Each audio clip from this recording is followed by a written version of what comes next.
Please start over. Okay, LOL. I can't.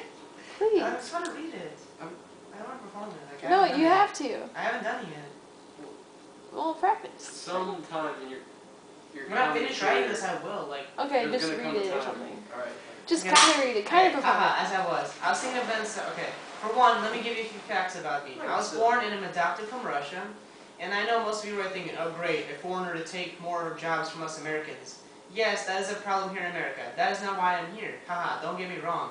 I'm not going to pick on Americans the whole time either. In fact, let me just outright say that America is the greatest country to live in. The land of opportunity, land of the free. Yeah, you get the picture. Wow, I was distracted again. Back to my facts. Like when I'm thinking like when I say like America's the greatest country in the world, the people go, yeah, all the people from America. I planned this pretty well. Well, anyway. Clearly. Actually, I'll get to the good stories, so that's where all the juicy stuff you came here to listen to. Okay, so I was driving Sergei to the major events of my life that got me here to this point. I guess I'll start off when I first came to America. First of all, let me tell you this. My parents scared the hell out of me when I first came here. In fact, my big brother and I thought they were going to chainsaw us in our sleep. Oh, another thing, my parents are old. Like, they embarrassed me my whole life. Most kids get embarrassed by what their parents say about them. Not my parents. They embarrassed me by just being around me. But once again, don't get me wrong, I love my parents. I love them so much that every time we went to the park, I always had a bottle of glue in my pocket. Why, you ask? So in case the wind somehow managed to blow off my mom's finger or something due to her age, I would be there instantly, glue her finger back and say, "There you go, Mom. Glue fixes everything. I love you." That's a stupid example. I'll edit that stuff. But that's just an example of how my parents embarrassed me. Like, I don't know why I remember this, but I recall a birthday party when I was around 10 years old. That something happened that was said that would show an example of an average parent embarrassing their kid. It was my old best friend's birthday. I believe it was his 10th birthday too. His name was Thomas. We were about to cut the cake when his mom stood up to make an announcement. She started to make a speech to a small crowd of party animals, and it went something like this.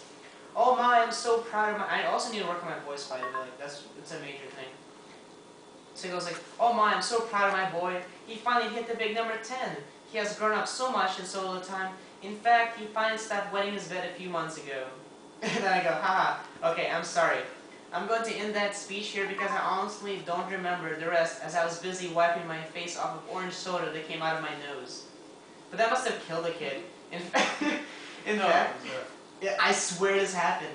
I go, in fact, I stopped talking to him due to the fact that every time I heard anything about him, he was referred to as Tinkle Thomas. Now you got some of a view of how growing up was different from you, from all of you. Okay, haha, speaking of embarrassing, let me move up my story to middle school. I'm sure you've all had a decent sized amount of memories from middle school. Well, so do I. In my opinion, middle school is where most of the kids start to show where they're headed in life. It is also a place that many establish where you're going to be in the school society. I'm sure you'll wonder what I'm talking about and where I'm headed with this. Well, let me explain. I don't know if any of you recall this, but lunch was where it was at. It showed the groups that would form in high school, most likely in college too, just by looking at what everyone said in the cafeteria and with who. Once again, let me explain. Let me start with the groups. There were, I didn't count yet, so I put number of types of groups that are called from the top of my head. There were the emos, who sat together and said nothing to each other the whole lunch while staring at their plastic knives. There was the dudes table. All had long hair, all never touched a conditioner, and all had greasy hair. Oh, and here's my favorite table, the prostitutes table. Name says it all, and we all know what I'm talking about, as we all have in mind who sat at that table. Haha, we all know about the name. One we all feared. One that only had one person sitting at it too. It was an annoying kid we all hated. We also knew he would someday come into school strapped with a bomb and carrying an AK-47. However, I was somewhat smart when it came to street smarts at school. You know what I did to ensure the kid wouldn't go after me when he snapped? I pretended to be his friend. I mean, after he would say hi to me in a hallway, I would always reply with, "Sup?" I'll then turn to my friend and say, "Wow, I hate that kid. Why does he keep talking to me?" But enough about that kid. I'm sure you're eager to where I sat. I sat at the band geek table. Yes, I was in band. I played the tuba. Get over it. But those are just a few tables. There are many more. We have more important business to attend. I'd like to move on to a story that happened to me in 7th grade. I'm sure some of you still want a good laugh at the band thing, so it'll be a band story. It was a regular day of school. I was walking to band class, checked out a few prostitutes, said "sup" to the bomb kid, and of course made another prayer to God that tomorrow would be the day for him to snap. And then I walked into band class. That's when the vibe in the air changed. Something was different. We had a sub. We all know what that means. Pretty much do whatever we want while watching a movie. For me, of course, that whatever we want was spitting spitballs at people with a tubeless mouthpiece. However, this day was different. There was this one kid that I hated with passion, and I made this mistake and spat a spitball at him. I don't remember the exact things that had happened after the giant wad hit his face, but it went something like this. He stood up, looked at me, and ran towards me. Oh, I knew it was on like Donkey Kong. You know what I did? I ran and hid in the corner of the room as he pounded my head. See, I was bigger than him, and I was somewhere around the height 5'4". However, he was black. I was a scrawny white boy taking on a city kid. Enough said.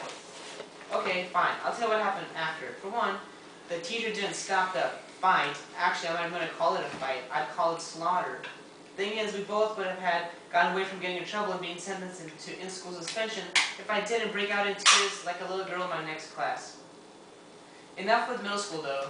Those were immature times, as you can see. Let's move on to high school. Yep. So yes, my favorite 4 years of my life. The years we all learned to drive, became more independent, and for some of us, the years we got our first jobs. And that's where I'm leaving off. Like, I have a really good story I'm going to tell about shop and see if I can get a chance to ride again. Sure. I mean, it's still a work in progress, but it's pretty good. Isn't that just like a biography? Yeah, I'm going to like write it like kind of like my story, like in a funny way from when I was little to when I was old. So I'm going to call it the story of my life. That's what it is. Mm-hmm. Well, it's also a phrase, you know. You know what I also realized? All my girlfriends I've ever had don't talk to me anymore. Ever. It makes me sad. I broke up with 2 of them, and then the other 2 broke up with me. It's bad. Like, this one girl named Katie Hall, I broke up with her to be with another girl, and then she never even talks to me. Tori Mormelli, today is sucking a lot. That's it first, is sucking a lot. I didn't see it today. Let's see. What? English? What did you say? Tori Mormelli's status says today is sucking a lot. I didn't see the today at first, so all I saw was Tori Mormelli is sucking a lot. Jeez. Did you call her? No, Shouldn't call it. I shouldn't call her. You're right. We could call one of your girlfriends. And I want to meet these girls. Well, Alex never wants to talk to me apparently, because she never replies to anything. I'm still not over her. That's why I really don't want like a girlfriend right now. Who's Alex? She was my last one. She was the one I went to prom and stuff with. You went to prom? Yes. Wait, so you're changing your major to do stand-up stuff like that? Mhm. In acting, yeah. Here's How much picture of her and me money do you at think prom. you're gonna make? I don't know, hopefully a lot. Hey, this is She me and probably her. read a book. This is me and her at prom. Or before prom, like. Oh, Alex interesting. Richmond? Mhm. You know her? I mean, she was only in color guard and, you know, I was in dance. So. I am. Alright. Let me see her again. Go forward. Right here.